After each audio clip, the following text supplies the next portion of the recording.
Incidentally, I've got a tattoo for the same reason. So.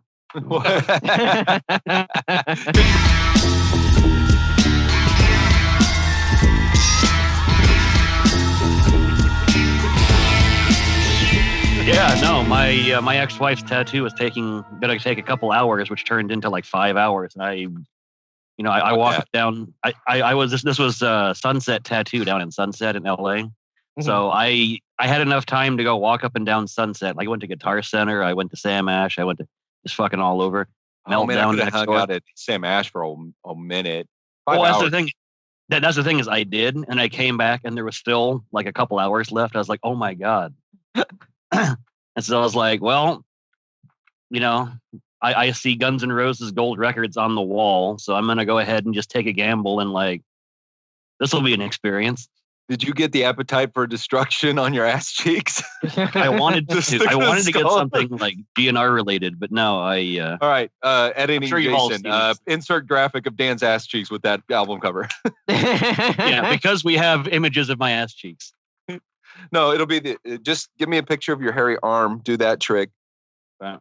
And they're just going to photocopy just the Appetite for Destruction. Oh, is that what it is? All right. I can't see the whole thing. Full shoulder, bro. Hey, that's actually pretty sick. I like that. Yeah, this thing slays on Grindr.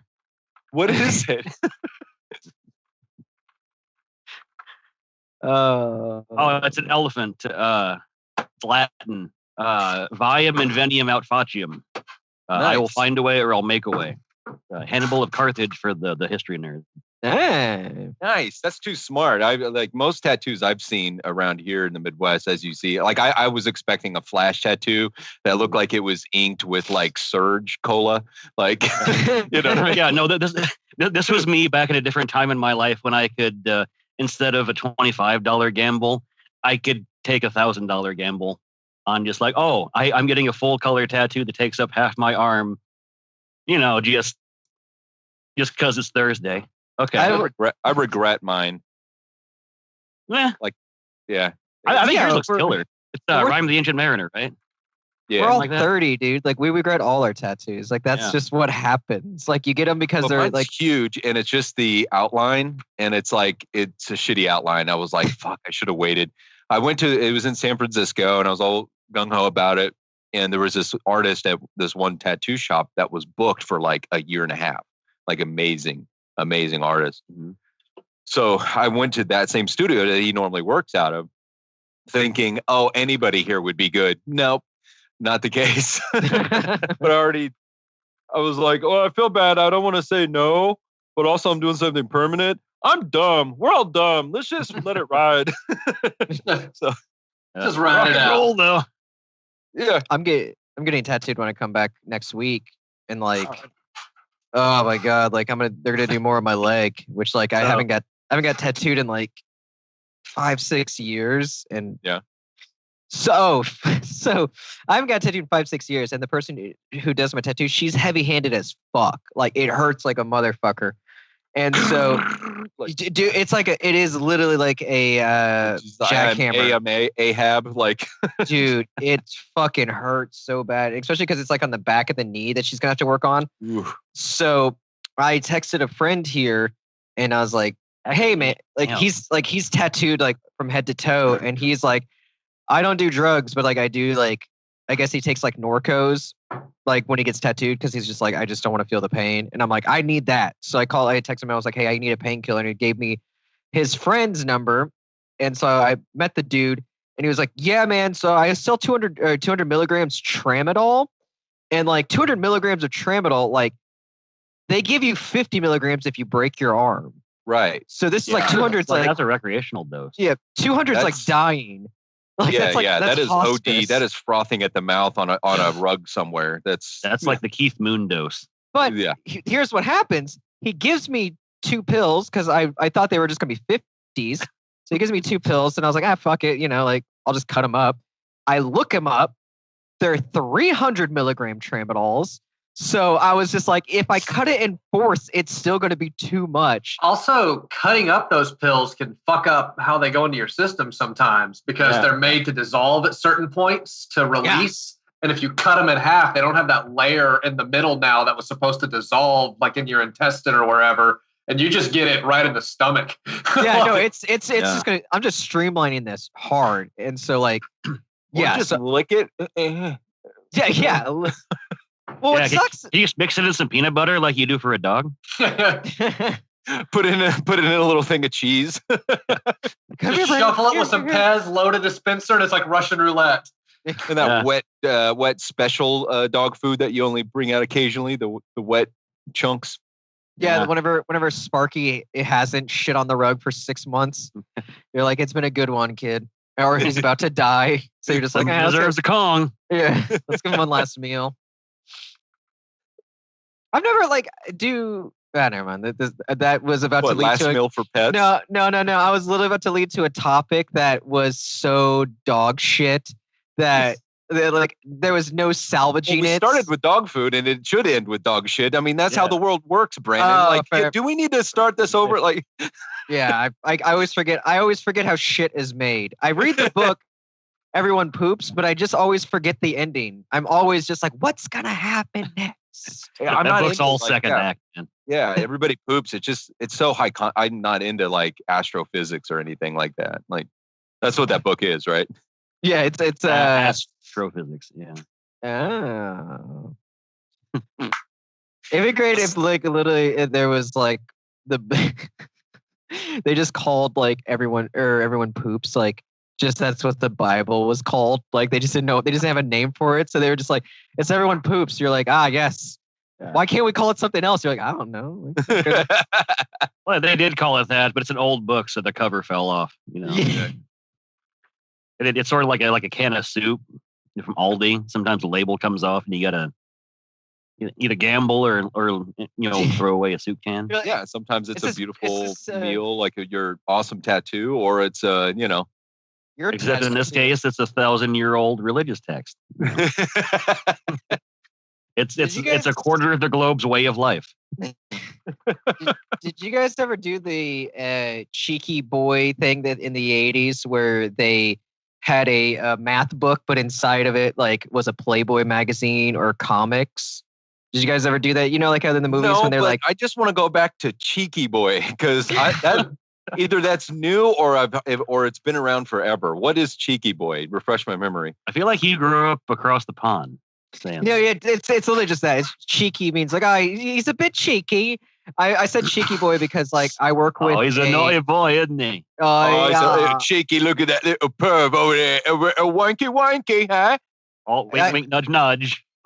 The reason why I said cheeky boy is because I got into an argument with this person in this case, from England. Tug. I got into a person from England today, and I did the most American thing ever. Was instead of presenting facts or logic, I just made fun of her accent. She was 100% right on everything she was saying, but she just couldn't get over me being like, "Oh, you want some fucking tea and crumpets, you bitch." And it just shut her down. And that's the worst part. Is who was this, and why were you talking her in that way? God damn! Who was this woman? Who is this poor lady? Should we? It's like a low grade. First off, she's not a poor. She's just a low grade hate crime. Yeah. She's just a dislike crime. It's the aroma of a hate crime. This smells like a hate crime. No, she was just a stupid fucking cunt nurse that I work with, and she was just talking. She was like. I mean, the word cunt means something different there. You know that, right? Oh, yeah. So in British, it's a term of endearment. Oh, yeah. So she's rad. The Queen says it. Yeah, she's also a nurse during these times. I'll say she's rad just by default. No. That's not how it works because I was also like a nurse ratchet. She's not she's just a nurse that's just she's a nurse is similar to how there's cops that are just I'm just here because the post office wasn't hiring. You know what I'm saying? They're just it's good pay and they didn't really have to go to school for too long to get a degree. And so she was just being a bitch. And so she said something and then I said something and then I just started making fun of her accent because I didn't have any logic or rhyme. So I was just all right, if you're just going to be this way, I'm just going to be immature about it. And she hit me with that she hit me oh, that's all you got? And I was just and then I hit her right back with the the middle school thing. I'd be that's all you got, mate. That's all you got, mate. And everyone, the worst part is everyone was on my side. because of that. Like they were just like, yeah, fucking get. They didn't do that. Like they probably thought. I feel like there's a little. And all of a sudden, a bottle was like broken over a table, and like there were stitches involved. Like this is escalating pretty quickly. No, they probably thought I was an asshole, and then like they were just like, why is this? They probably thought I was having a stroke. Like people just walking in, they're like, why is this guy having a fake English accent yelling at this poor woman? I might have, like, honestly, she probably wasn't doing anything wrong, and I just made fun of her. No, she was just being she was like literally like there was a patient who, so he was on the floor, not in like the hallway, but in the floor of his room, and I go out and then like because I can't touch him because like I'm not certified or like I don't have any of the training. If I do, I can get sued. The whole building gets sued. So I went to the nurse and I was like, and his mother will reject him. Yeah, absolutely. My mom's would just be so mad. But I went to the nurse's station. I was like, hey, fucking old boy McGillicuddy's on the floor there playing dead fish. You guys going to fix this issue? And then she gave me some attitude, so I threw it right back at her. She gave me that's not my job. She didn't say that, but she gave me that's not my job attitude. Ridiculousness was happening. What's the dude doing? Is he still laying in the hallway while you two are having this little piss match? Like it wasn't in the hall. No, he wasn't in the hallway. He was just in his room. But like, what happened is what always happens. Unfortunately, an older Latina woman did the job correctly, and us white people were just yelling the entire time. Like that's how it is. That's just how the world works. Walking around like we run shit. Yep. Yeah. That's America. Matt, you were typing away on something. What were you writing? An allegory? Is that a thing? Yes, I was writing an allegory. Brandon, tell me what an allegory is. Is it a thesis? Is it a seminar? Is an allegory a TED Talk? Is it a Matt, Visa card? No. Yeah, real quick. I'm going to throw it back at Matt real quick. What do you think an allegory is, Matt? An allegory is when a story is a metaphor for another story, traditionally from the Bible, like a biblical allegory. Yeah, that's what I said. You just weren't fucking paying attention because you were typing gay shit, bro. Oh, Matt, you fucking type it. Like that's my only defense. I just yell in English accents at Matt. Right. Oh, you think you're better than me? About how you pedantically got in a fight with someone and had nothing to say to them except yelling. Yeah. I was just yelling in an English accent the entire time. That's your that'd be that's for anybody in life. That not even if they have an accent, only the the English accent. Like a cop pulls you over, like, do you know why I pulled you over? Like, oi, mate! Yeah, you know what? I'm being pulled over then, huh, love? No, well, you gotta go to the loo. Is the loo? Yeah, your tags have been expired for 3 years. My apologies, officer. I will get this taken care of immediately. Yeah. And then you go dump his tea in the harbor.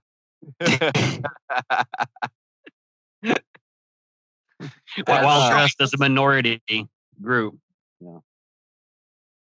Shiting on the Union Jack then, are you, love? Beatles.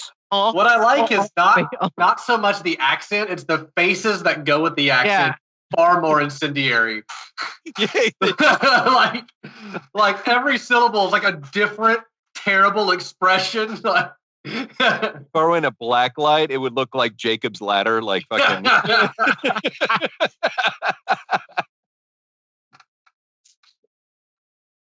Well, it's good to have you back, Dan. Oh, thanks, buddy. It's good to be back. Yeah. Yeah. We were commenting last time. We were going down this rabbit hole of that Hungarian dude that got caught in the 25-man orgy. That politician. Okay. Yeah. And this is relevant to my interest. Go on. And we all said, if Dan were here, he would be the voice of reason. We just went down some dark corridors. Oh, dude, yeah. Orgies, like the number of people that, the appropriate number of orgies. Anyway, yeah. Well, I mean, in my experience, which is vast, like you say 25-man orgy, that was planned as 150 people. That's how many actually showed up. Yeah, but how many were interested? Hold on real quick. Hold on real quick. And didn't show up. Dan's got a solid point. That 25-man orgy got at least 1,000 e-bites sent out, and there was at least 500 responded being like, I'm going. No, we're going to Vladimir's on 1,000 Thursday. were interested on Yeah. Facebook. Yeah, 1,000 were interested on Facebook. You're like, fuck. Maybe And they'll at find least some 4 of those link on guys the that were there, website or those are plus something, 1. But Imagine too, like, because I'm now just in my do brain. they have merch? Do they have merch at these orgies? Well, in my brain, I'm now imagining like Matt knows this, but like, or I guess everyone knows this. Like when we were doing cheap shots, that like sort of you send out the Facebook invite, and then you get like that like solid like 100. You're like, we bet 100 people like respond. This is gonna be great. And then you remember just showing up, and you're like 4 people, and everyone says like, oh, sorry, man, I had to go like call into work. Some of those were something. kind of fun if they were familiars, you know, like Yeah. people that have come a lot. Like I remember the one, the 2 girls that used to come out all the time. It was in February. We were doing, I think it was Pretty Woman or one of those, like, but it was like super brutal negative degree. And they were like the only. Well, also, like, there's the people. No one needs to be less informed about when you're doing a show than the person who always says, "Oh, dude, tell me when you're doing a show again. I'll be there." That guy never needs to be informed. No. He'll never be there. He's never in. They're always, "Oh yeah, next time you're doing of my time and a flyer.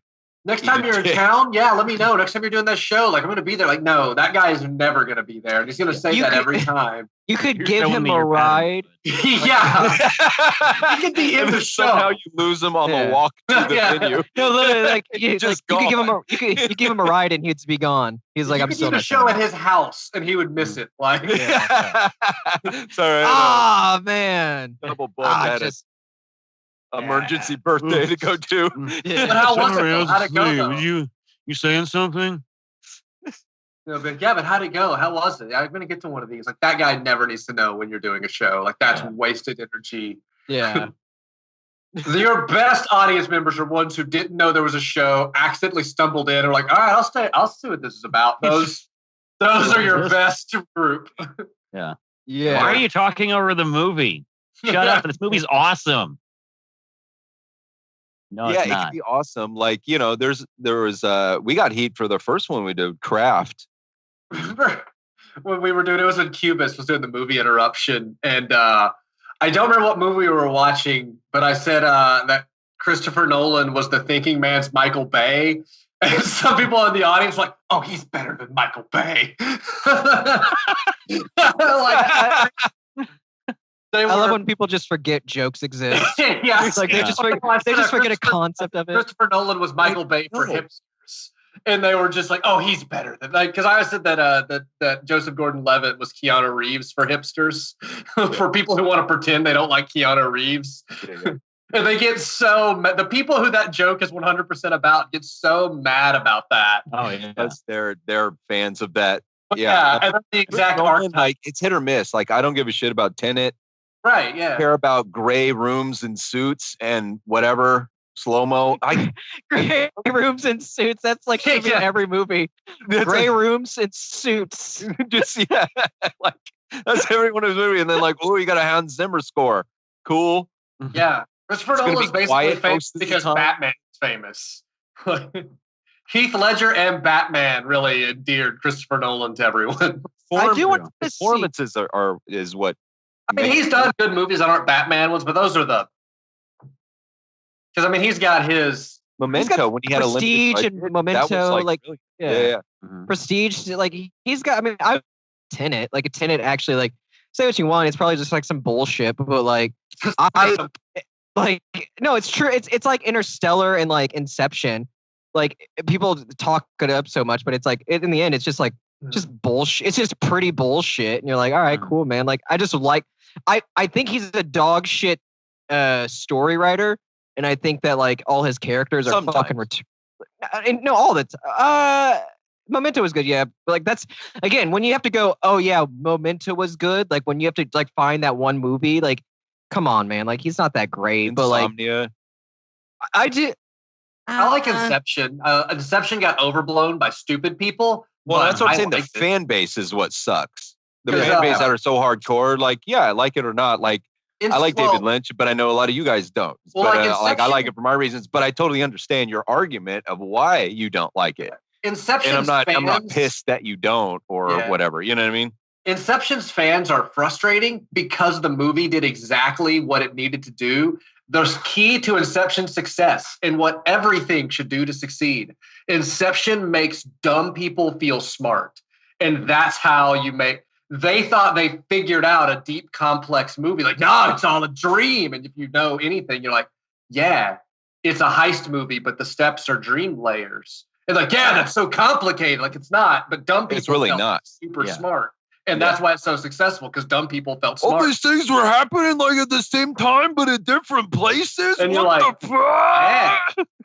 It was an average heist movie, and Leonardo DiCaprio's cool. Like, Yeah. Well, it's to me, basically it's always Nightmare on the Elm same Street meets Ocean's 11 somewhere in the middle. Like, I'd watch that. That'd be better. Freddie, we need you to go in. We got a guy on this. Actually, that would be if they did a reboot. Okay, look, if they did a reboot of Nightmare on Elm Street, it's got to be like a weird hybrid genre. Like that would be awesome. You have to rob the casino in the brain of the guy who knows the casino security system, so they can do it in real time. So you get Freddy incepting. No, it just so happens they get one of the guys, and it starts as a regular heist movie. You know how they have the montage of, we got to call Jimmy the Hawk. You know, got a guy that can do that very esoteric thing we need. I'm in, right? And then the last guy is the last kid from Elm Street.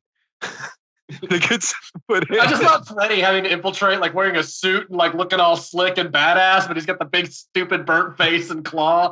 Like he's like pulling up to a blackjack table. Yeah, but in a dream, you think it's still a heist movie, and it was like, wait, was that a Freddy Krueger reference? Okay, this movie's kind of weird. Okay, it can't be that. Oh, all right, cool. Heist. I'm into it, right? And then all of a sudden it pans over and it's fucking Freddy in a suit. And you're going, wait, spy shit. Then he kills someone and does a terrible one-liner. Trick people into your reboots. Don't advertise it on the name. Just insert it into something totally. Yeah, different. If you're gonna reboot it hardcore. Hardcore. Yeah. Don't even let them know you're rebooting it to the movies halfway through. You just get goosed by Freddy Krueger in the middle of a heist movie. That would be great. That's what sucks is like no Hollywood studio will ever do it because like they're just a bunch of fucking pussies. But like they should just make a movie and just be like, the movie's called Tom, and you're gonna watch an hour and 45 minutes. You don't know if it's like they won't give you a description, but they'll be like, it'll let you know it's like action, horror, like whatever it is. And like the only thing you get is just the title card. That's it. And like you literally get halfway through in it, and then like that happens. You're like, whoa. MySpace. Well, you're not Tom. You know what I'm saying? Like it's just like a name. Well, yeah, like halfway. Like it's like John Wick 4, and you're like, this is fucking what? This is fucking halfway through this movie, you discover it takes place in the Marvel universe. Like, why is Tony Stark here? Yeah. He's bad. Like no one advertised it as part of the Marvel universe. But like, oh god, it is now. Shit. Yeah, that'd be great. Back. Silver Surfer's awesome. What? So I feel like what you guys just described is like Indian and Turkish bootleg movies, because that's what half of those are. Is just like an action movie, and all of a sudden there's Spider-Man. But officially made and more or less coherent. Yeah, like right in the middle of it, where it's just like, you know, it's really funny. And you're just like, well, okay, guys. Okay, let's try out for dubbing gay Japanese anime porn, like hentai. This is gonna go super racist real quick. Just like I know we're dubbing it. We're English actors, but you know how like we're American actors. We're dubbing the anime. So let's try our best. I want to take the audio track from like hardcore hentai and then dub it over like an episode of Little House on the Prairie.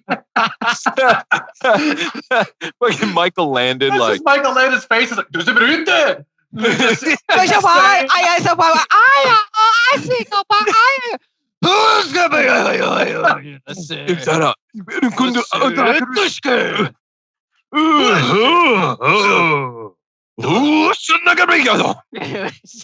oh shit. John boy. No, listen, we're fans of your beautiful language. We're not trying to be racist. It's hilarious. Yeah. I tried so hard to not use anything that sounded like words. But the level of extra syllables added to any given word is amazing.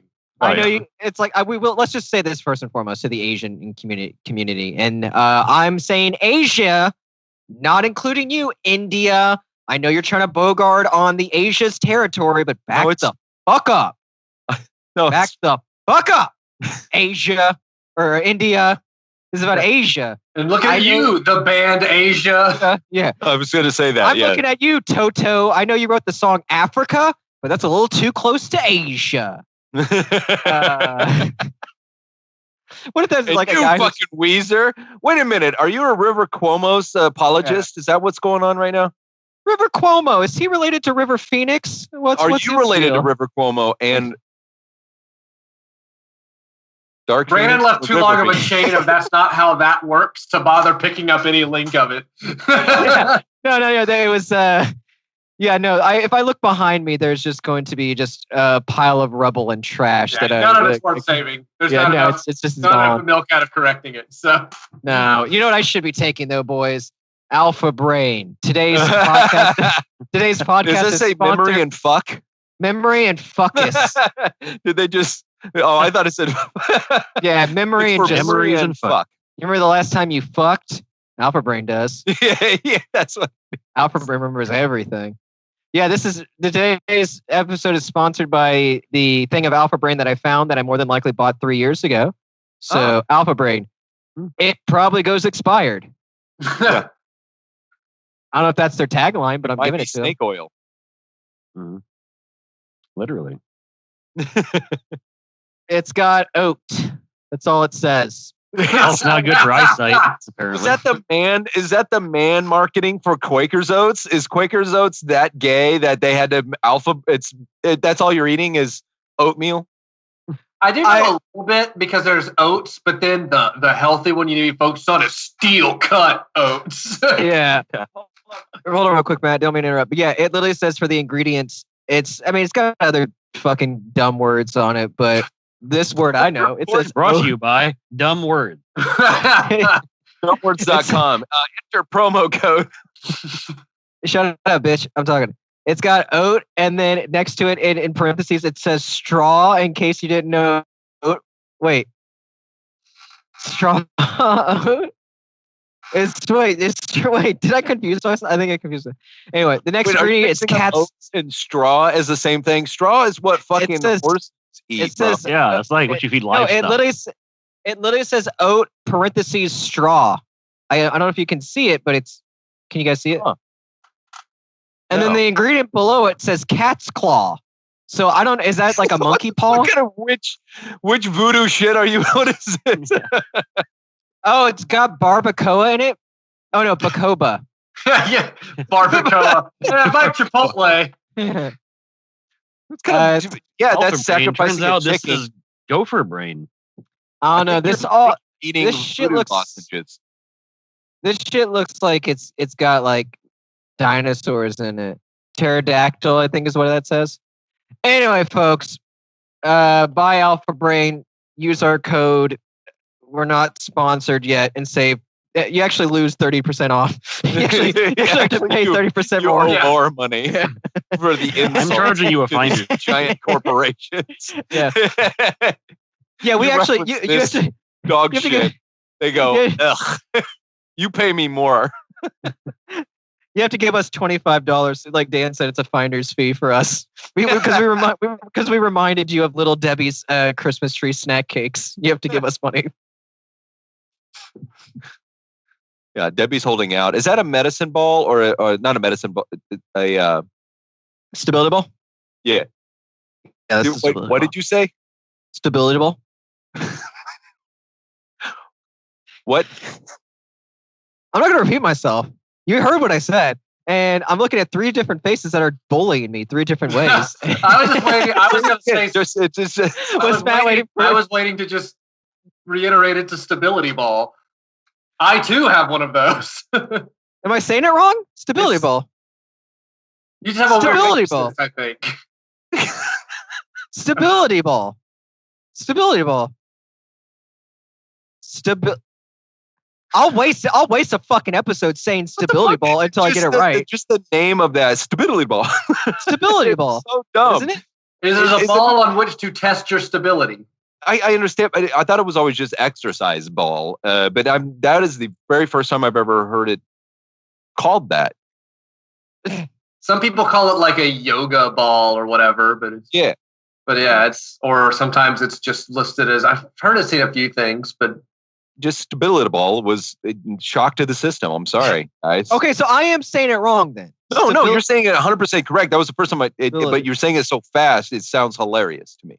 And I just love how it's breaking Jason's brain coming out of your face. I thought it was funny the way first time in your life you heard Aruga, you shit your pants because you were probably a baby. What I loved about what Jason's response was, he asked what it was called, implying he did not know. And then upon hearing the name, was befuddled by what it was, as if he had an expectation that it wasn't what it was. It's like, what's that? That's a banana. The fuck did you just say? Banana? Stop. Did you what?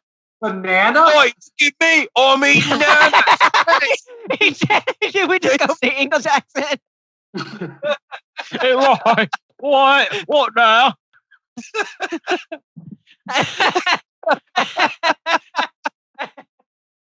I thought that was just a curved highlighter.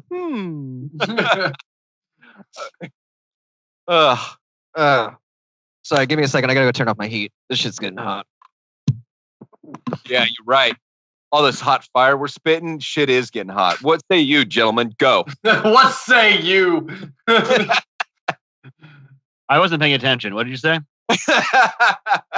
Glad to have you back. It is lit in here. That I vouchsafe. So I was just blinded by the fact that Brennan has the sun in his living room behind him. It's Ra. The god is Ra, the sun, God's son. Yeah, that's the sun god. The Egyptian god of the sun. Yeah. You did it. They call me Ra, Yahweh.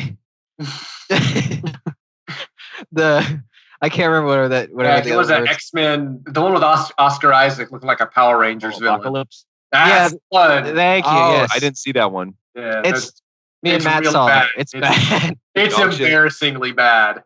Well, I have an opinion about this one. Is that like being a fan of the X-Men from way back? It gets the X-Men like 80s, 90s, mostly 80s X-Men perfect.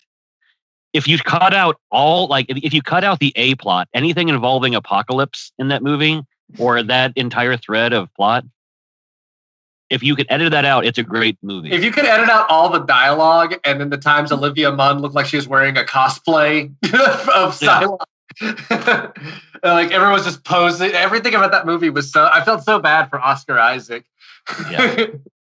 But what is weird, I felt bad for a lot of people involved in that entire series. But I also remember that one scene where Hugh Jackman was in it naked just to say Wolverine is in it to have a crazy Weapon X fight scene, and then look at the character that was supposed to be 15 or 16 years old that he's canonically in love with later, and go, oh, and then he walks off, and you go, no, that is a thing. Oh no, that was Famke Janssen or whatever her name is. What is this timeline anymore?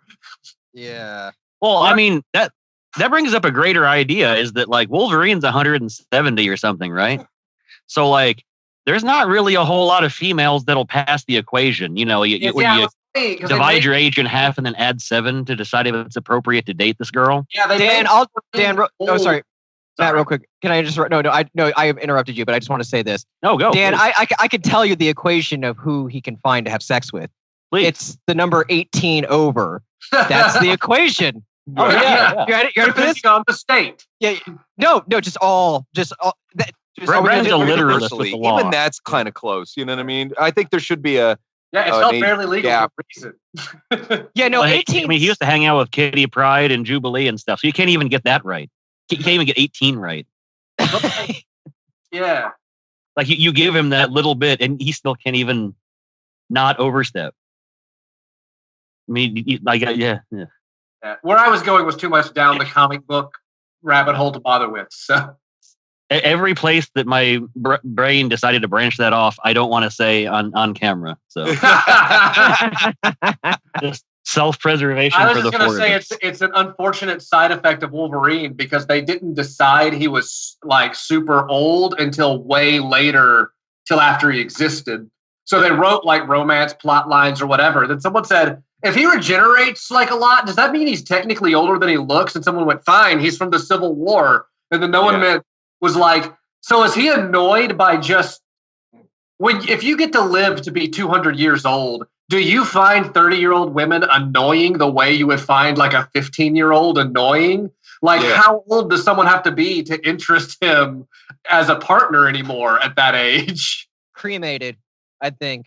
Like that, like that's his perfect. Like, is Wolverine just way into grandmas? He's got to be. But out of urns, he's got a bunch of urns, and he's just like smoking them out of a bowl, just like and jerking off. That's his move. Like his 60, Wolverine's 21. Like he's just like, ooh. Go down to the bingo hall, cough through the fucking Parliament smoke. Yeah. Is 21 too young for you guys? It's too young for me now. Like I'm at a point in my life where like 20, if I had sex with someone, I think I'd have to put an age range of like 25 minimum.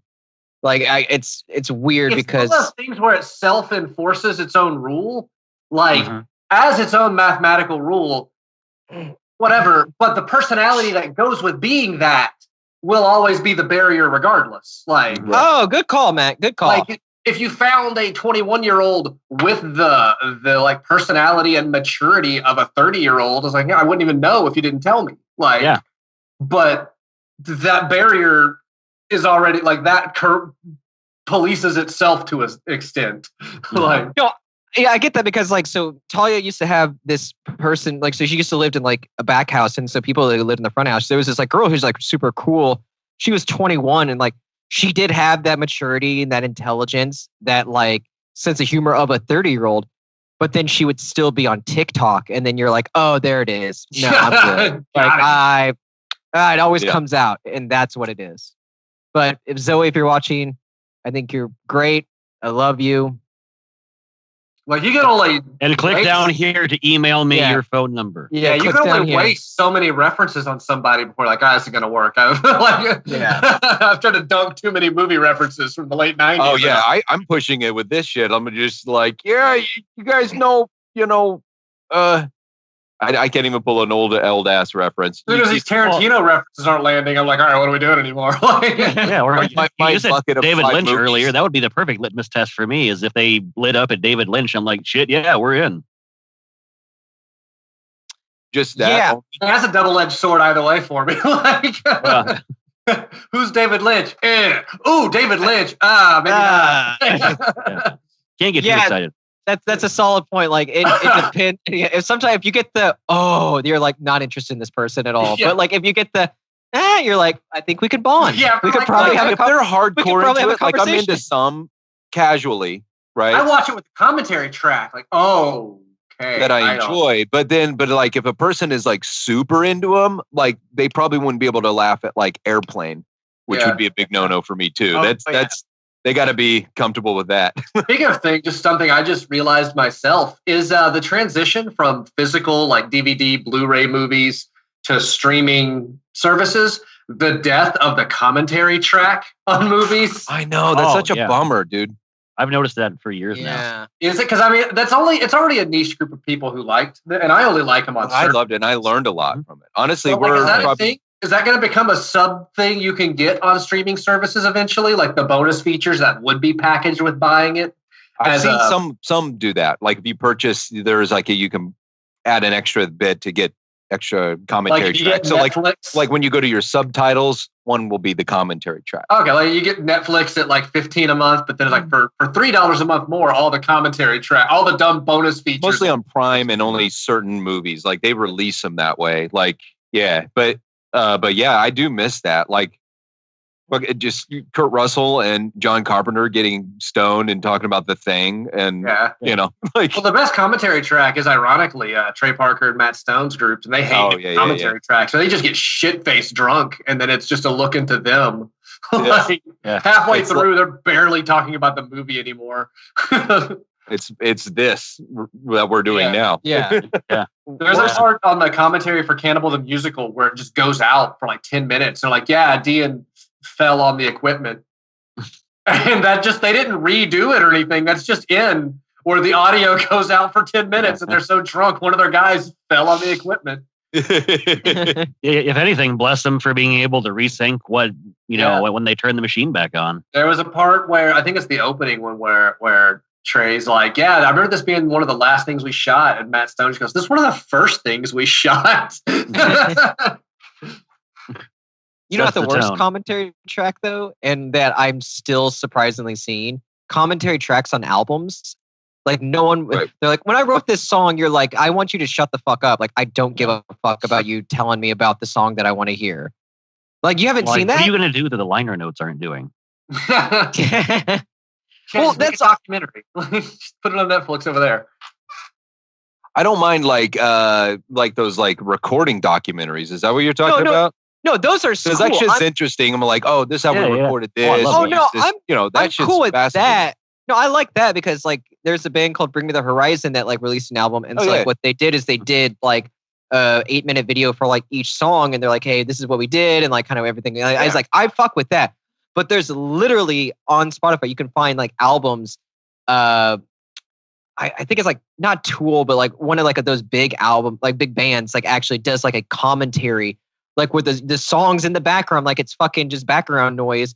And then just like, yeah, when I wrote the song, I don't know why I gave Tool in English. Like, when I was looking on the guitar and stomping my little feet, right? Flipping the bird to the queen. Taking really a shite off on the Union Jack, right? Because I'm Sid Vicious, right?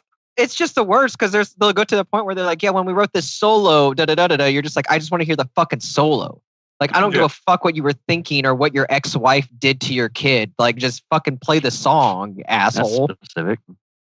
Like, for me, the worst offender of it is Taylor Swift. I know there was a while there I was trying to mention her every episode if I could, and I lost it. I don't know why I did it even. Back, baby. Yeah.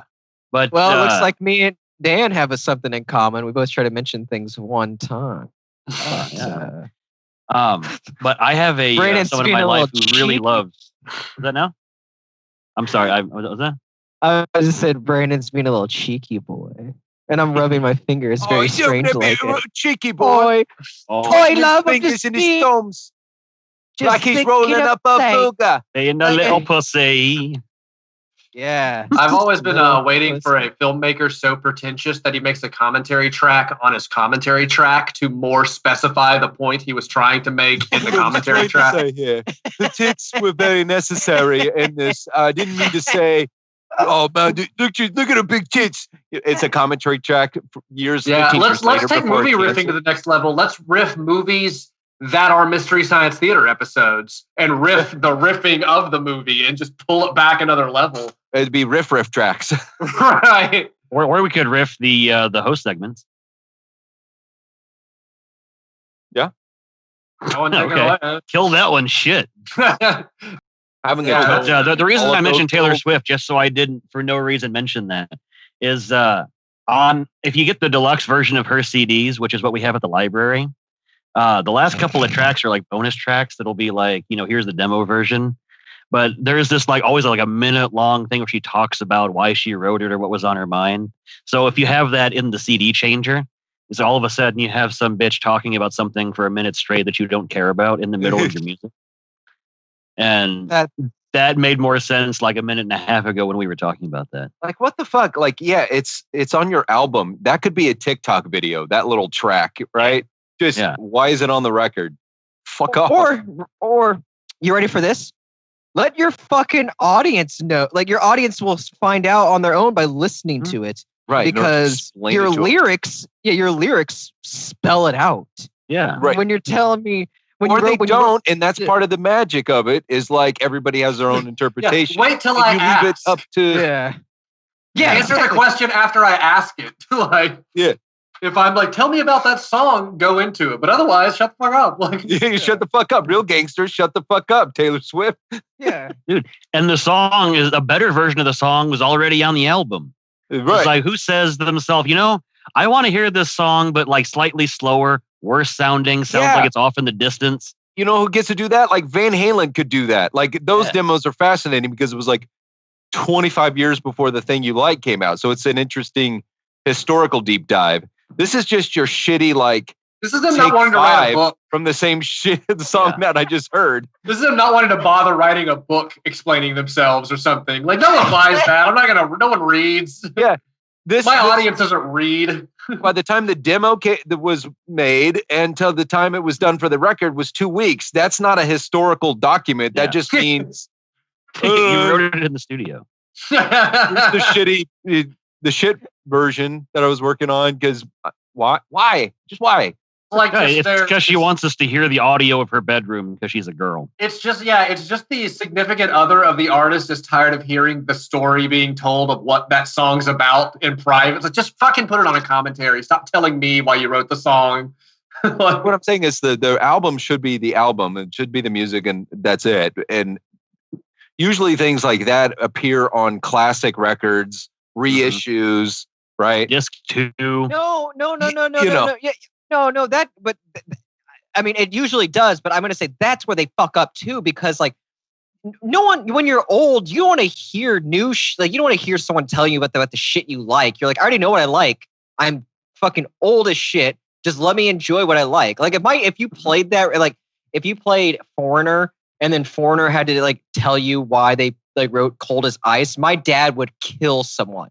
Like he would lose his fucking mind. He's like, I already know what I like. I don't give a fuck. You're not going to tell me a story that's going to make me like it even more. I already like it. I like when people like learn more about a music they like and it only makes them hate it. Like the big movement of like conservative Rage Against the Machine fans, like being yeah. Like that there was no tip-offs in that. Like, yeah, I think pretty much from the get-go, like. It's pretty much on their sleeve, and these words are in English and not very complicated. They're saying all of the things that you eventually are like, wait, what? Like, to be surprised by that, like, who is that person? I mean, these are the same people that, like, you know, they skip over the part about cast the money changers out of the temple. Jesus wants you to have a Cadillac. Yeah. A Cadillac. That was lend me money so I can get that Cadillac. Yeah. Those people. No offense, Jesus. Love you, buddy. My favorite is the list of parody names with that. My favorite was Debate the Machine in the Marketplace of Ideas. Didn't we do, what was that bit, Dan? Remember we were trying the cheap shots, roasting like shorts and stuff, like riffing on those?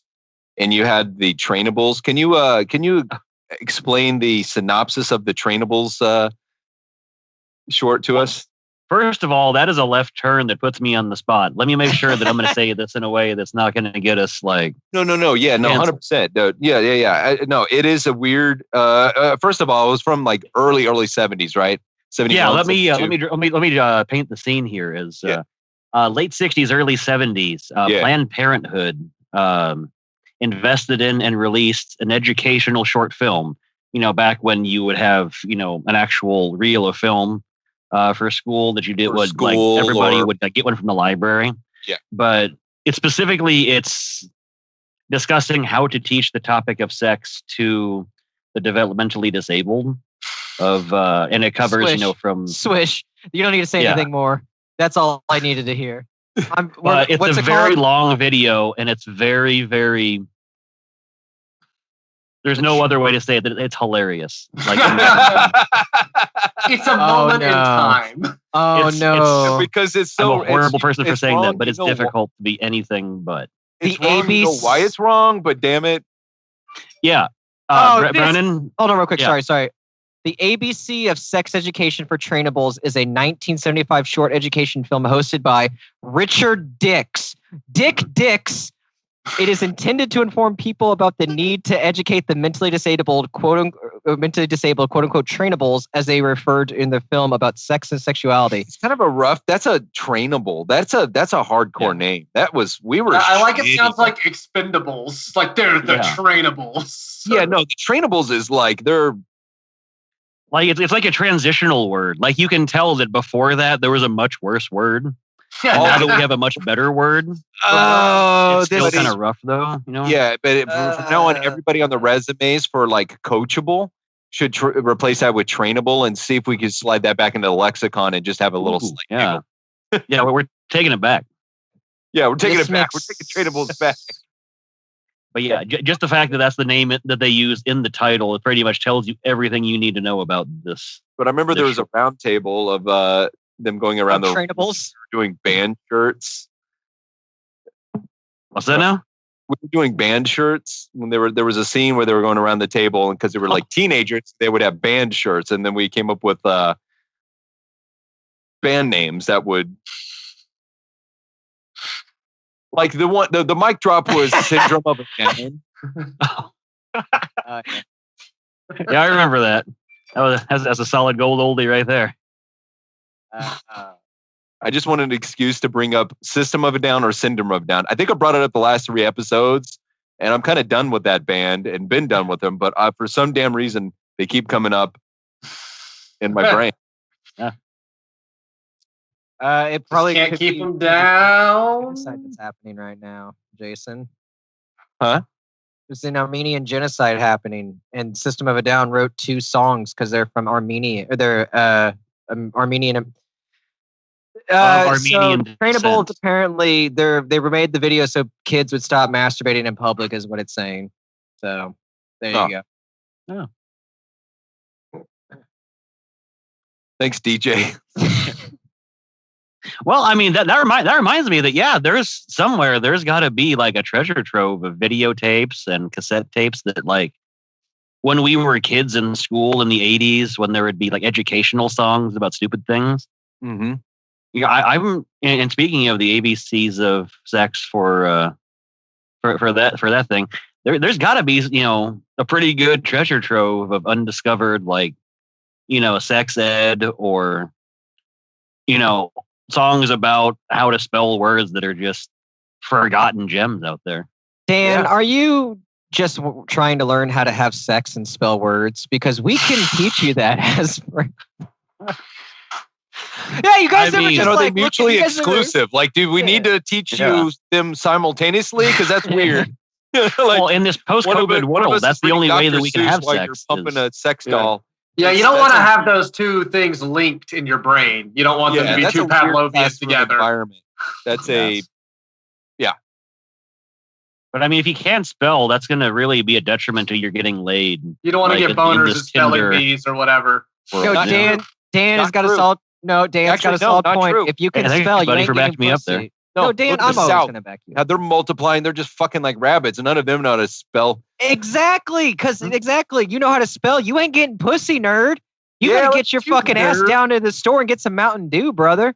I just want down to the bar, babe. Smell of gasoline and possibly meth. I just want you to tell me that my buck tooth look pretty, and that's it. I'm yours for life. Stroke my fur. That's all it takes. The white. Just tell me. Oh, how'd you meet Daddy? Oh, and he said the sweetest thing. What'd he say to you, Papa? He said, "Choke me." Yeah, he said, "Choke me." First thing, I'm not that kind of girl. That was like half hour later. But he said, I like your sandals. And I was like, that's it. This is the boy I'm gonna marry for the rest of my life.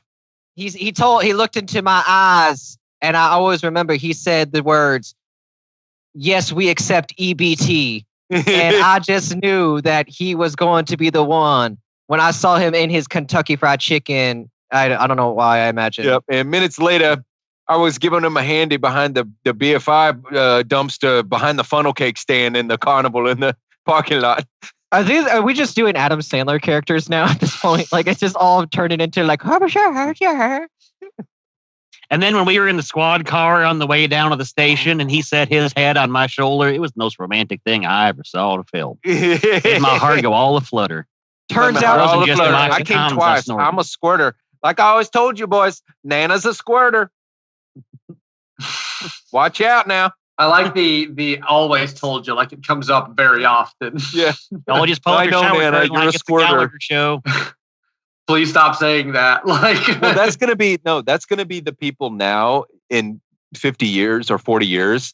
The people now that feel compelled to come to their parents and be like, I'm into horseplay, and just like reveal shit that's like not really like necessary to divulge to family members. Oh, dude, fucking tall. Like hetero, gay, whatever. I Fine. also want to throw out, speaking of reoccurring themes, 2 episodes in a row, Jason's mentioned horseplay. Oh, shit, I missed horseplay. I'm branching out. Hey, I haven't mentioned Cobra, the movie, once. No, that's fine, because I just watched the one you posted today earlier when we were talking about kink people and stuff, and that was the one you pulled out of a hat was horseplay. And then... Now, I wasn't here last week, so I used to get, in school, middle school and high school, I used to get written up for horseplay a lot. I didn't imagine this is the same thing, is it? I mean, in a manner of speaking. Well, I was good at playing grab ass. That was sweet. Horseplay can be a form of horseplay. Right. What horsing off, right? And then there's other horseplay where one of them someone is very definitely a horse, though. Attached to a butt plug that's in your asshole, and you walk around going, pew, pew, and someone spanks you. Yeah, okay, yeah. I knew what that was called. That was called Thursday night. But also, yes. That was called double coupon night at the buffet. Oh, shit. They brought a new plate of cheddar corn. I'm going to be doing that all fucking week now. I just want to make a haunted ghost-themed buffet called a buffet now. We thought my Halloween restaurant. Southern winning down Peaky out, I actually put on toenail polish. I didn't bother to wash my feet, but I put toenail polish over the dirt after going to the carnival. Yeah. I'm just trying to think of I'm trying to think of scary buffet items now. And because Matt's in the haunt. Yeah. Oh. Whoa, huge slam on buffets out of nowhere, Dan. Whoa. No, it's cool. I'm fat. I can say that. It's okay. Some of my friends. That's not my people. Some of my best friends are buffets. It's fine. Yeah. Old country buffet, new country buffet. Fuck yeah. Ponderosa. You going to go old school? Look at the titties on her. The only thing I can think of is screamed corn, but I don't know if that works. Screamed corn. I mean, cream corn itself is pretty fucking terrifying. Like, I don't think it needs extra. I'm gonna just, you know what? I'm gonna throw a fucking hot take right back at you. I disagree. I actually thoroughly enjoy cream corn. I thoroughly enjoy it. And out of all the corns, it goes corn on the cob, cream corn, the rest can fuck right off. That's I like cream corn a lot. You left out popcorn, bud. That's not a real thing. We actually had that. Do we have this? Yeah, we had the popcorn discussion last We time. talked about popcorn, but not that if it did or didn't count as corn. Yeah, if somebody in my work had really fingers from popcorn, I wouldn't want to have sex with them that week. They would have to wash their hands, baby wipes. Yeah, you're gonna be making out with somebody and they got those shells in their teeth. Dude, yeah. Oh, and they transfer the shells? Yeah, and you're waking up the next morning with the popcorn kernel shell under your foreskin. An STD. It's like sexually transmitted kernels. God, I just imagine getting your ass eaten by some girl who just got done eating popcorn. Oh, God. She's machine gunning buttered kernels. The shit from the bottom of the bag. All that butter salt just burns on contact. They're already lubed up.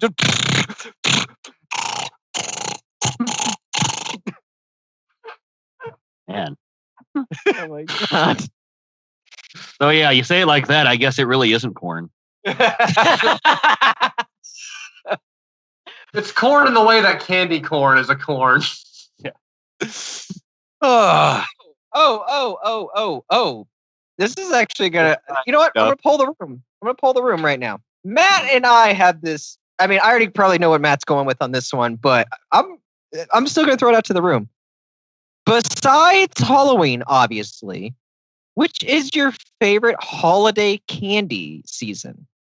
My personal opinion is Christmas. A lot of people fuck with Easter, but I will say this: Reese's Christmas trees are the best. Mm-hmm. And the Reese's eggs, I feel like they fuck up the peanut butter to chocolate ratio, but the Christmas tree Reese's are great. And also, raise your hand right now if one of your favorite one of your favorite gifts is the stocking stuffers of just nothing but candy. That's it. It's the best. yeah. It's the fucking best. Every The candy holiday, cane of every M&M. best candy holiday is the day after the holiday in question. So Oh, That's a good point. ooh, that's a good point right there. That's a fucking pro talking. man, you responded like I dropped a philosophical like. No, you responded with a great answer. But Yeah, but that's as a far great as, life like, pro collecting tip. wallets the day after Woodstock, just walking around, just fucking ripping off all the people that are passed out. But to me, as far as yeah, you're candy getting everybody holidays, else's candy, so you get more candy the day after. to me, the candy holidays don't really matter because the candies I like are still routinely available through like their differences aren't that. Because specific seasonal candies, you think your Peeps or candy canes or candy corn, stuff like that, I don't care about so much. What I like is candy bars and fucking. I'll eat a Reese's egg. I'll eat a Reese's treat. There's a Reese's very Reese's cock right now, like Reese's cock. I would. I'm not picky. No, I understand that, but like, I'll throw in this. This is gonna be the second time I reference this snack food. Is the Little Debbie's Christmas tree cakes? Those things are fucking phenomenal. Mm-hmm. If you've never had them, they're $2 at Kroger's. Just go fucking buy them. And they come in 5 in a pack. I bought 3 packs 4 days ago. Guess how many packs are left? 0. I ate them all in 4 days. Don't tell Kevin because like he's gonna be super pissed. But like, Kevin, man, hey Kevin, those things are so fucking good. Also, ladies and gentlemen, for those playing the home game, Brandon just moved out of his house. Brandon's actually 14, and he just went grocery shopping by himself and just discovered that Little Debbie's exist in a box. No, it's not even that. With your earned money. Well, and then you can eat them all. They don't have to go in a school lunch or anything. You're an adult. Who gives a shit? I don't know. You're going to pay the price later or not. Fucking roll the dice. My girlfriend is gone. We'll take a green poop. My girlfriend is gone for 2 months. And so like, this is like the first time. That explains the baby powder and the Stabilitibul. Yes, all 100%. So, but like now I am literally living like a 14-year-old. Like I'm just staying up late at night, eating snack food, watching porn, playing video games. It's awesome. To go to the original question, since this is the Terrible Food Podcast, if we're broadening it from candy to other desserts in general, then yeah, you got to go Christmas by a wide margin because you have those things. You have like your weird Captain Crunch Christmas cereals. You just have, because Thanksgiving and Christmas are so close together, tons more pies in the stores, like pastries are over. Like Christmas, Valentine's Day doesn't offer tons. Easter's whatever. Yeah, cherry candy, like where you just spooch. It's like she didn't tell you she was on her period and you went down on her. She didn't warn you first. Easter just throws a glut. That's what Valentine's Day candy is. It's like, bitch. But if you're just nowhere else, an asshole. It's all about you. The winter Christmas season is when you really get the weird specialty snacks. And even like I said, like every cereal releases a Christmas cereal, which is on the junk food cusp. Right. Yeah. So yeah, I think Easter, there's no Easter cereal. Yeah, no one gives a fuck about Easter. Like, well, the thing with Easter is that like I've never had good Easter chocolate. It's always just really like shitty chocolate. Yeah, Cadbury eggs suck. Well, Cadbury cream eggs are so-so. The Cadbury caramel. I do not like Cadbury eggs. It's the best candy.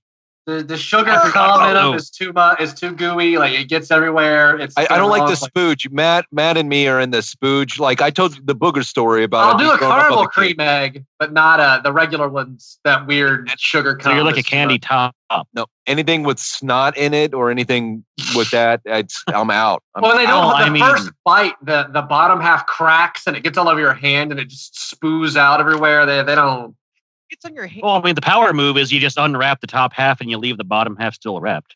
No, the power. I feel like I shouldn't have to explain this. Like the power I'm sorry, this candy we're taking like a banana. Yeah, you don't have one of those fancy things like when they bring out the egg and to tap it with like the French.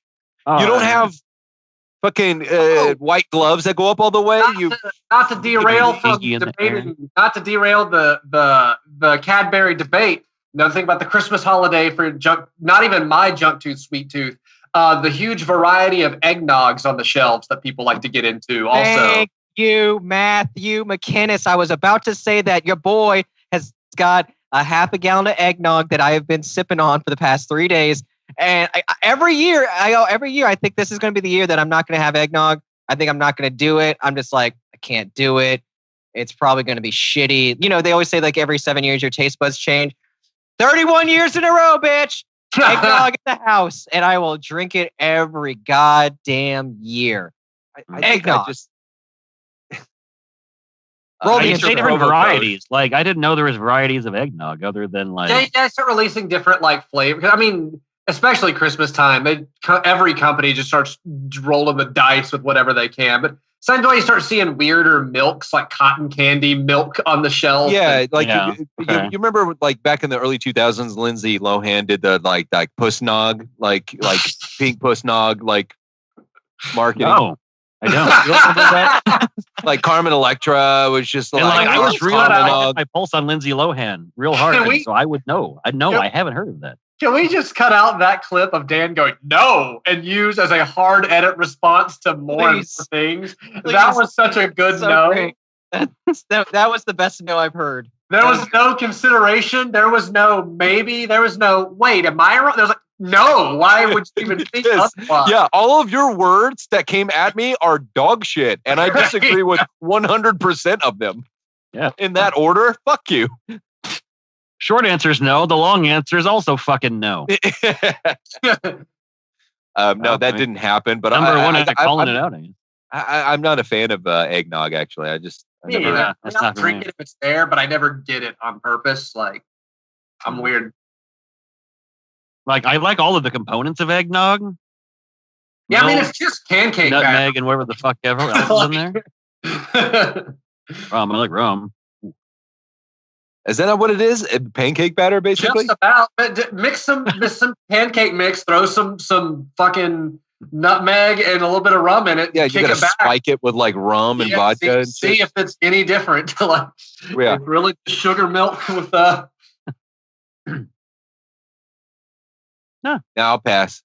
I mean, yeah, I don't know if it actually is, but that's what I think it's of. Kind of like a nutmeg milkshake. Pour some in a waffle iron and see what you get. Like a fucking delicious ass pancake or whatever, or waffle. Damn it! Fuck, poisoning. You guys, I'm just less speechless. You guys are. I'm just left on a fucking island all by myself on this one. No, Matt likes eggnog. No, he doesn't like. No, he tolerates eggnog. I don't love eggnog. Yeah. He doesn't seek it out, but if it's there, he'll drink some. Yeah, it's fine. If eggnog's the present, Matt will be an adult. You know, he'll just keep it professional. I mean, because it's not that it's bad. It's a sweet, milky drink. But I mean, if I'm going to pick a sweet, milky drink, I'm going to take a chocolate milk or something over it usually. Yeah, to Matt, milk's a nice guy. You know, but you wouldn't. I don't want to hang out with him. I'm not going to watch. Yeah, listen to it. Shitty opinions. I will say this. I mean, I will say this. Eggnog I like a lot, but if I'm hanging out at a party and strawberry milk walks in, then like I'm going home with strawberry milk. Nine times out of 10. Oh, nine times out of fucking 10. Strawberry milk's just more exotic. It's just, it's got an accent. Yeah, like you're just into Caribbean. It's I don't know if this is one of the depressing days hangouts we've talked about before, but me and Brandon had each bought a quart of eggnog mini thing either the day before, right before a Christmas holiday, and just on depression drunkenness.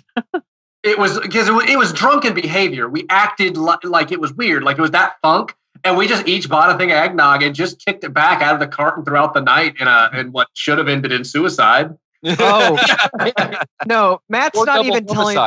No, Matt's not even telling. Shows up and assesses the scene. I don't remember all the details even. Yeah, he's not even telling the story accurately. Because here's what happens. It was. And I remember this because it was a very fun night. Because what happens was this. We were in our depression mode, super depressed.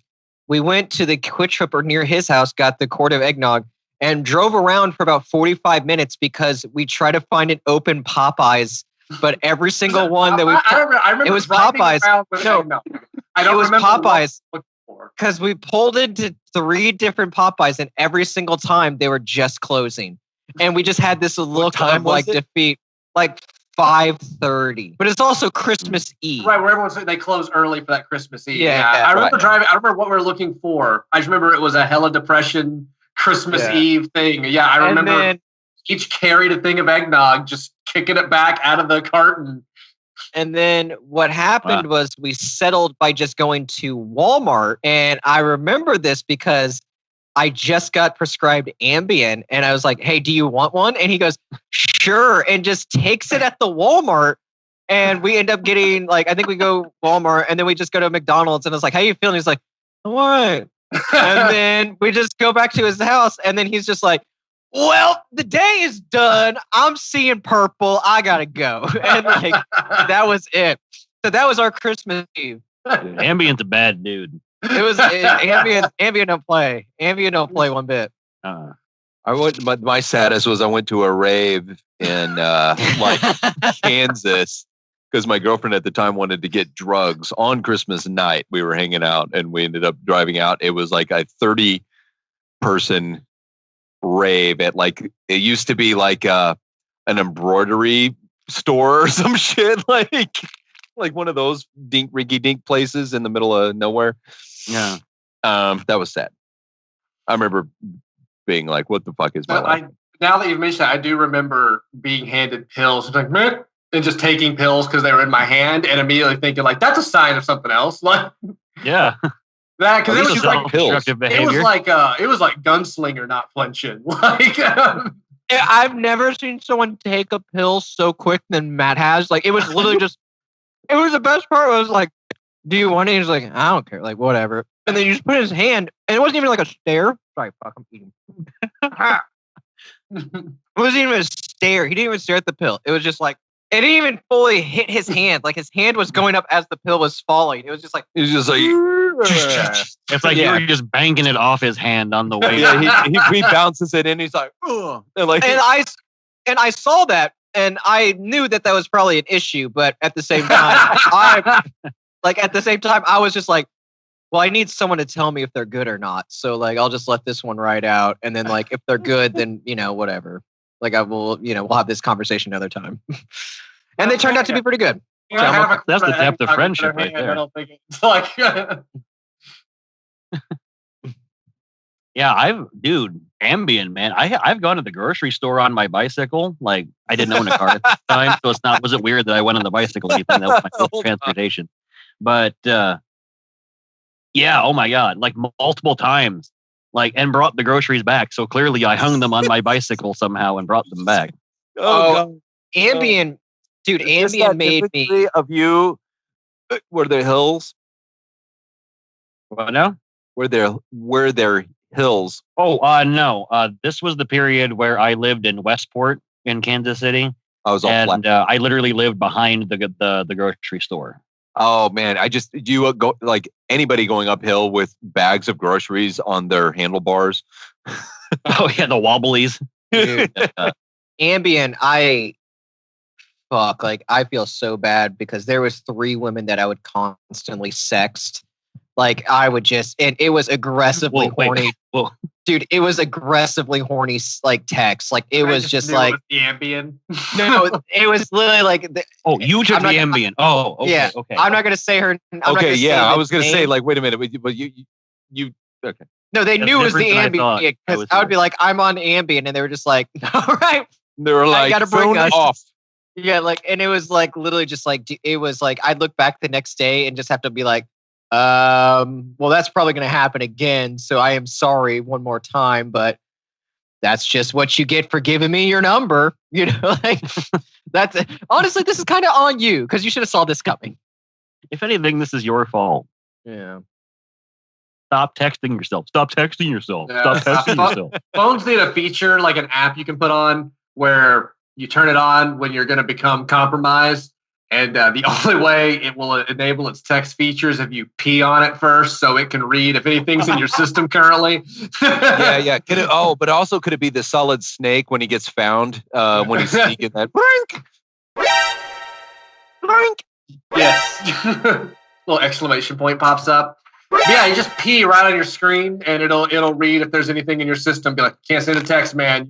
You got too much. Little faders, like what's in there is just like, oh, nope. Denied. Like it'll hold all of your texts, and like anything you send out has a 2-hour delay before it actually sends. And it's like, hey man, you told me to send this. What we doing? Like, that's not a bad idea. That way, if you don't have like a code word or something to double okay it, it's like, hey, or if anything's going out to someone you haven't called or texted in the past 3 weeks, it's like, hey man, you're suddenly reaching out to an ex from 4 months ago. Yeah. Do you want that to go out? I'm going to put a hard filter stop on that because what's this? Yeah, there needs to be like a bro. A bro app.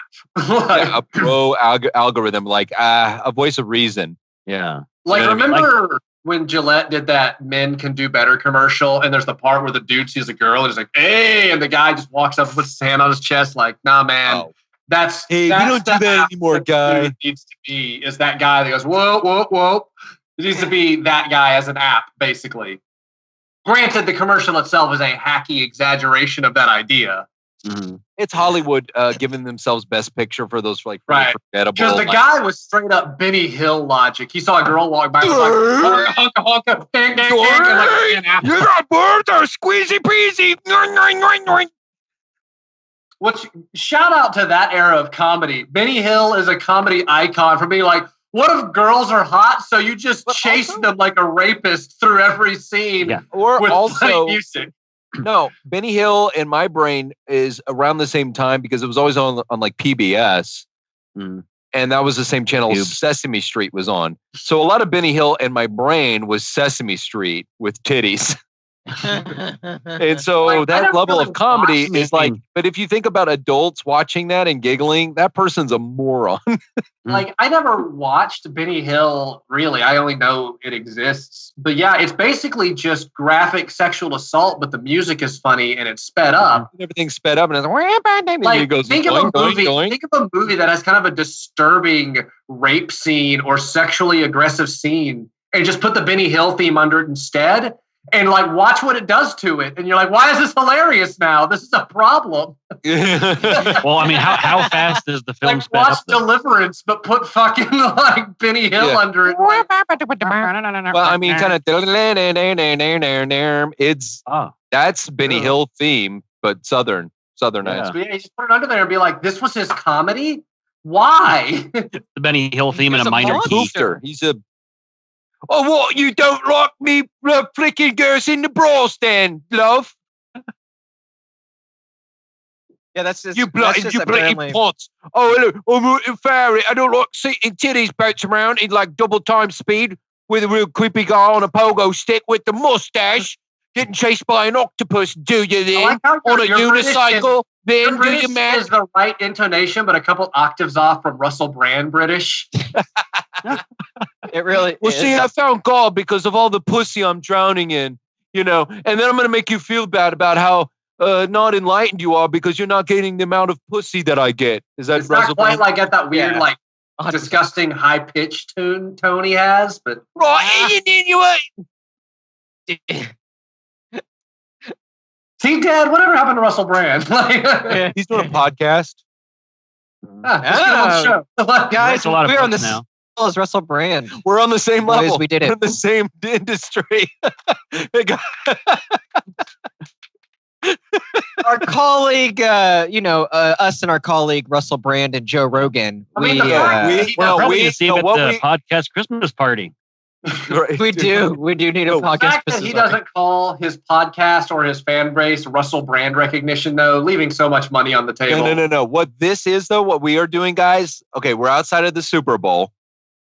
In a shitty car playing the Tiger Electronics like Tecmo Bowl. Yeah, we're not watching the game. We're playing not even the Milton Bradley vibrating thing when the dude just fall quiet, over. And you two are in the back chugging eggnog and taking Ambien. Yeah, we're just playing Madden 2002. And Dan's packing a bowl. That's this. I'm okay with that. I'm okay with that. That sounds like a happy time. That's a good time. Cool. If anyone is a fan of us, which you want to go to Super Bowl, guys, this is our contest 2021. We're going to the Super Bowl.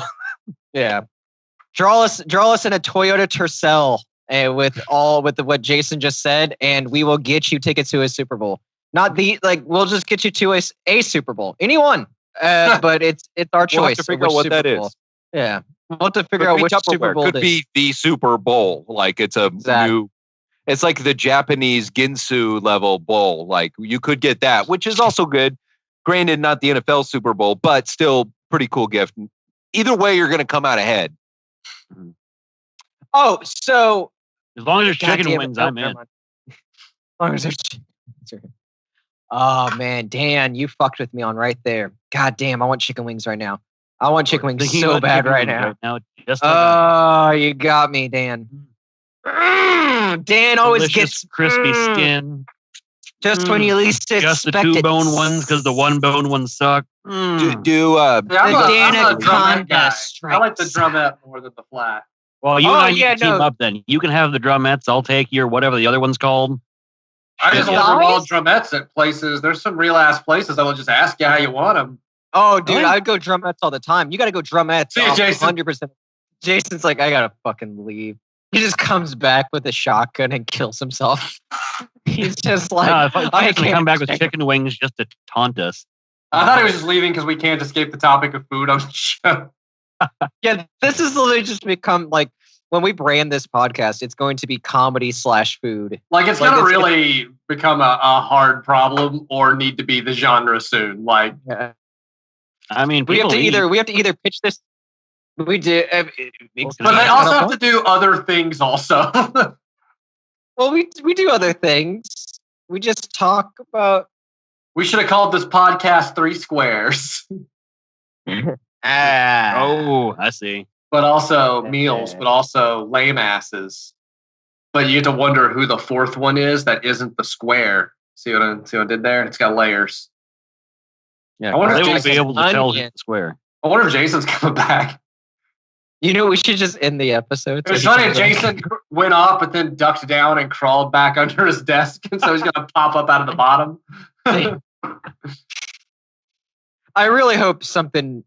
I really hope he just walked away just as a humorous effect, and not like he just heard his wife get like he just heard someone break into his house, and he's like, "I got to get the fuck out of here." Turns out his house is on fire. Jason, do you have anything else to discuss? All right, good topic. Good topic, Jason. Jason, whenever you see this, can you edit yourself saying something stupid? Thank you. And edit that out. Just edit that turkey from the Thanksgiving episode in his spot. How deep into that episode did you watch before you stopped, by the way? What's everyone's record? I let it go longer than it had any right to. I think I went 40. No, I think I went 30 seconds. I let it watch run. The show. I live it. I let it run for a little bit and noticed like that the turkeys go in little cycles sometimes, and sometimes one is louder than another. And like there's times where they'll stop. Like there really was a small sequence within it of the turkeys, it seemed. So holy shit, did you find the press your luck pattern? I mean, I didn't go too deep, but I was just starting to notice like there's times where they'll all be quiet. Like they're I don't know. It just seemed like it was engaging enough that I stuck with it longer than I needed to. How's that bar there, Jason? A Rice Krispie treat. Is it a granola bar or what is it, Jason? Is it cement? Why are you making that face? Are you thinking British? Are you doing British accents? Yeah, you're doing British accents. Better get out in the park. Eat a fucking, What? Exactly. What I missed? Chicken wings? Take your time there, bud. No, we diverged others. We talked about things you could do with this segment of Space with you gone and editing. Talked about how we discuss food so much. It doesn't matter. The audience will hear it twice if I go into it too much. So just catch it in editing. Yeah. Oh, I don't know. I'm sure we can't post the part without Jason. Ooh. Was that facetious? I don't even know. Like, was that a nobody burn? backed me up on that totally. I didn't know. I didn't know we were. I need at least one of you dudes to back me up. I didn't know what I would be backing up. I couldn't tell if it was a joke or if that was real, or I didn't know. Yeah, man, that was hardcore. Spitting some fire. Either acting, but goddamn. Yeah. Are we supposed to? Hey, dude. Jesus. Jesus. Damn, bringing sauce tonight. Yeah, God, he's getting. Damn. And I don't know what that means. See, Dan, normally you're the voice of reason. Normally, Dan, you're the one that kind of balances this, so we don't all go in the dark side. But here you are with your Guns N' Roses tattoo, and yeah, you're the voice of treason, Dan. Total lack of levity, bro. Treason. You guys for or against? What is treason? Wait, treason's when you're like, fuck this country, and then you like plot against it, right? Crimes against the country, essentially, yes. Like, yeah. Isn't that just crime? Specifically against the government. Like, yes, there are degrees of crime. Yeah, there are anytime you're helping somebody else hurt us. Certain seditious crimes have to be put in a certain category because they're problematic if they let go unchecked or unpenalized at a certain level. Well, because drunk driving, it would technically be like a crime against the country in a way, because like it's a crime against society, and that's like right. But it's not a crime against the specific government of you're not overthrowing that guy. But we're supposed to. But like that's fucking stupid. You know what? I think we should have nothing but treason. I'm all for treason. You know what? I think I convinced myself. Treason 2024, baby. Woo! I don't know if I can vote for it, but I'm voting for it, and I'm sort of old enough yet to vote for treason. Sort of by its own nature, you can't really vote for it. Like, oh, I can't. All right, like, I can't vote for a concept. The same way you can't vote for anarchy. Like, it's part of the thing. Like, that makes sense. But you can have a war on it though, like a war on terror or drugs. Yeah, or Christmas. Or fucking, you know what we should really have a war on? Guys, we should have a war on war. I think we should end war by having a war with it. I feel like war is pretty well armed, though. I don't think we're prepared for that. It's like the South Park song, "Let's make bullying kill itself." Yeah.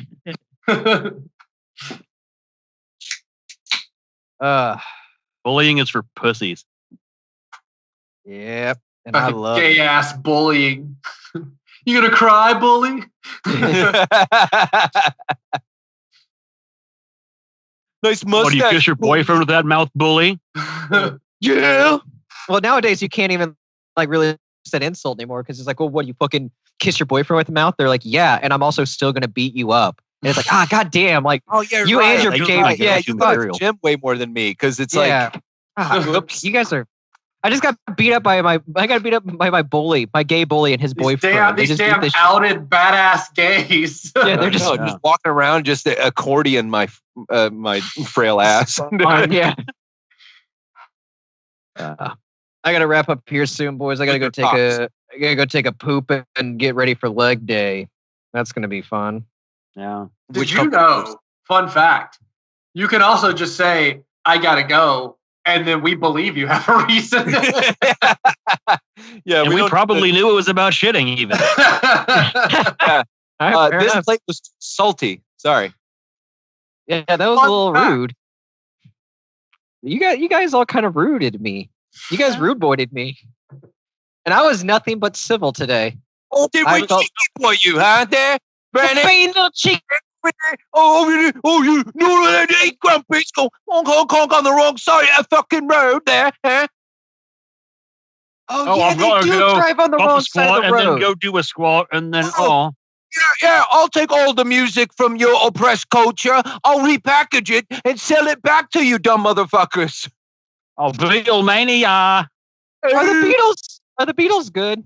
I don't really give a fuck about the Beatles. Like, I could give it two shits. Like, they have good songs, but like, I don't really think they're like the greatest. I think the wrong two died. Are the Beatles overrated in a modern context? Yeah, that's my question. Thank you, Matthew. No, I mean, their historical significance that branched out and caused. So, like, they're super important, but I agree. Kind of like Elvis is the same way. Like, does he deserve the level of deification he received after the fact, other than being his moment in time? Yeah, that's a solid. That's a solid one too. I don't know. I'm a retard with music, so I don't. I mean, Elvis might be the weird one because he had a movie career and stuff too, so it wasn't just singing. He was also racist and never wrote a song. Okay, I'm going to ask this question in a non-ironic fashion. There's no joke behind this, but just gut answer. Tell me right now: Metallica or the Beatles? Who do you got? Who do you like listen to or respect? No, just like who do you think is better? Like just Who overall. had more cultural impact? No, just more talent. Who should have more recognition? Who should have more money? Who should have it all? Who do you think is better? And I'm going to go Metallica one way. Even though James Hetfield's a fucking douche, and then Lars von Trier, whatever the drummer's name is. Honestly, I got to go Beatles because without Beatles, you wouldn't have Metallica. That's how it goes in my brain. No, you can't do the chicken or the egg battle because that's not like come on, like I don't that's know like the criteria to judge these two. You're like Metallica, Beatles. Yeah, I don't. Like, here's my opinion. You're like wrong, and I'm like, well, tell me the parameters. All right, These fine. are Fine. obscure. Right now, you have the ability to see Metallica in their prime live or the Beatles in their prime live. Oh, Who do you Metallica, see? 100%. Like Ride the Lightning tour. Fucking A. Oh, dude, yeah. I'm seeing Cliff Burton era Metallica immediately. I don't want to see them like, I want to hold you. Because they stopped touring because they sucked live. Yeah. Okay. All right. That's Well, I mean, know. I'll go Metallica had Metallica in that- three in awesome that- in albums, and then just got worse from there. This is tough, man. Yeah, I don't really have a take. I don't like live Metallica, music. I like more, but they're kind of a one-trick guess. pony in comparison. Yeah, like I guess if it's live, Metallica puts on more of a show, but Well, that's what I'm that's saying. also like, because the Beatles live shows were in the fucking 60s and not in 2005. So A Beatles live show is just all I hear is screaming and smell girl pee. That's why they stopped. They suck. Like they were drowned out by all the screaming girls and fandom. I'm like, that show would suck. And the amps were terrible back then too. Yeah. Like you could barely hear them. You're just looking at pictures and girls like flicking their beans to them, you know? I mean, Metallica, I want to see Metallica in like Bay Area, like those. Yeah, that'd be sick. Like early 80s shows. But, like and then also, I feel like if you're going to be in a live show, there are a few other factors we can unpack, like quality and types of drugs that the other people at a Beatles show would have versus a Metallica show. Metallica would be more beer and speed. The type of chick you want to try to fuck off to the side. Shitty skater boy weed. Yeah, the type of chick you want to try to fuck while you're there, whether it's a Beatles fan who's going to be thinking of the Beatles or some trashy Metallica chick. Trashy Metallica. I feel like your odds are going to be better at the Metallica show than the Beatles show. Even if the Beatles show is more prepubescent. And even if you hook up with a Beatles chick, they're going to be thinking about the Beatles. Like, no, not even that. Like, I don't think you even get there because they're going to go home with their parents that drove them there, is what I'm saying. Like, yeah, the chick at the Metallica show, she's been like chugging tall boys all afternoon. Like, the chick show is just trying to find a ride, and she's willing to give a hand job for it. Like, that's all she spent her whole day doing graffiti under the bridge. Like, she's she's DTF, whatever. Those factors probably lead themselves more to the Metallica show. Right. I'm trying to think of other factors that could weigh in, and I think that's going to be the deciding factor. Number of good albums. Who's going to have the worst opener? Ooh, yeah. Do I have to do the opener on this hypothetical show? Yeah. Beatles will have the worst opener. The opener, like, because they're going to bring some other dumbass British band, aren't they? Badfinger. No, well, you guys are thinking of the now Metallica. I'm thinking of like, actually, I saw Metallica a couple of years ago. It was actually a really good show, and the opener was Jim Brewer. It was just he literally did crowd work for 50,000 Remember people. Jim Brewer? Wow. Yeah. Jim Brewer is hilarious, man. He crushed it because it kind of fits his wheelhouse too. He literally had like no material, just came out and crowd worked a whole arena. And I'm like, that was actually kind of a good opener. That's his kind of act and presentation is all based on the fact that he looks like he was like just hit with a baseball bat, and like that's how he looks and sounds. How it just is. Yeah. Like he just woke up from the biggest fucking drunk bender. From the last concert he was at, that was at this venue, and he staggered out, and there's like another one about to set up. And it's like, hey, fuck, I gotta do. Oh, fuck, where am I? Cool, Metallica's here, awesome. Cool. Yeah, like water and a V8. Like they also didn't know Jim Brewer was there. Like, go vamp for 30 minutes. We got to set up some stuff. It's like, oh, okay. Like mostly, I'm surprised that Jim Brewer, like fucking Goat Boy, can fill up a stadium though and rock a stadium. No, Jim Brewer was the opener. Metallica's name was on the ticket. Yeah, that's why I spent. Well, no, but still, I mean, like me. But it wasn't like Metallica comedy into microphones before. That's but like packaged that way. No, I'm not saying that people bought the ticket for him, but even if you're fucking the comedian on stage, doing a stadium in the round has to be fucking. Oh, that's gotta be insane. Gotta be hard to fulfill that. Ran around like crazy, like it was nuts. Yeah. Like he strikes me as like a pub type of like a place called fucking Woody's has a Jim Brewer comedian. Yeah. And every town's got a place like that. I don't see him being like the Dane Cook type like stadium filler. I guess I know they're not there to fucking see him. No, but he did it. He did it well. He has to not bomb still. He has to not get showered. He also and joked about the fans. Like he found like the oldest dude there was like in his 80s. The youngest one was like 10 years old. Just stuff like that. You know what I mean? Too. Yeah. It was just crowd work, warm up stuff. Like it was weird. It was bizarre. Well, I had seen some falling down a couple of YouTube rabbit holes where got to see some clips of Bobcat Goldthwait used to open for Nirvana. Like they requested him specifically, and he was like on the tour bus. Nice, like that. Bobcat, he would tell stories about hanging out with Kurt Cobain and like catching like he would be like, oh, me and Kurt went to jail this one time, and like he's like Bobcat's like a crazy dude, but he's awesome. Oh yeah. He's one of the sweetest, but like most fucked up people of all time. Oh yeah. Like he's mentally just a wreck. Like he is just a fucking train wreck, and he knows it so much. I think he's smart though. Like he's smart. No, he's smart as shit. But he's just fucking. And he was also self-aware enough to kind of recognize the character of himself, like that weird voice and persona that he exudes, and then kind of brings to life. And then switched it up, and it was just like, I'm done doing that. Yeah. Well, I mean, you really can't do an act like that in this PC world. Yeah. No. Not that he was on PC. It was just that doing that. That weird. Yeah, that's bad. Like Emo Phillips. I kind of miss Emo Phillips, but I don't think. I was never big on him. No. Nah, I'm never big on him. I found his particular character and the voice kind of grating and annoying. Yeah. Like he's interesting in like, to look at it historically, like what alt comedy was back then. To me, these days I just kind of lump him in with like all the other Weird Al jokes. Yeah, that's like true. Weird Al's not involved. It's like, oh, it's Emo Phillips. Okay. Yeah. There's a lot of those where I get it, but the presentation, like I was thinking with Zach Galifianakis, I got to a point where I was like, got it weird. Like, I'm done with that kind of like weird to that absurd level to where it's more like experimental comedy now. And it's like, cool, you're all right.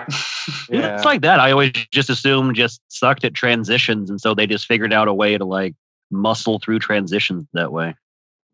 And there was just something about his entire presentation and his look and like this weird kind of absurdism he did with it even that I just never like that kind of aggressive leaning into it thing, like back at the office. Yeah. And then there's a little like kind of squad of comedians around him that I think of him as kind of the emblem. I'm trying to think of some of the other people at the time who were doing that. Have you seen Baskets? That's actually, I enjoy it a lot. Nah.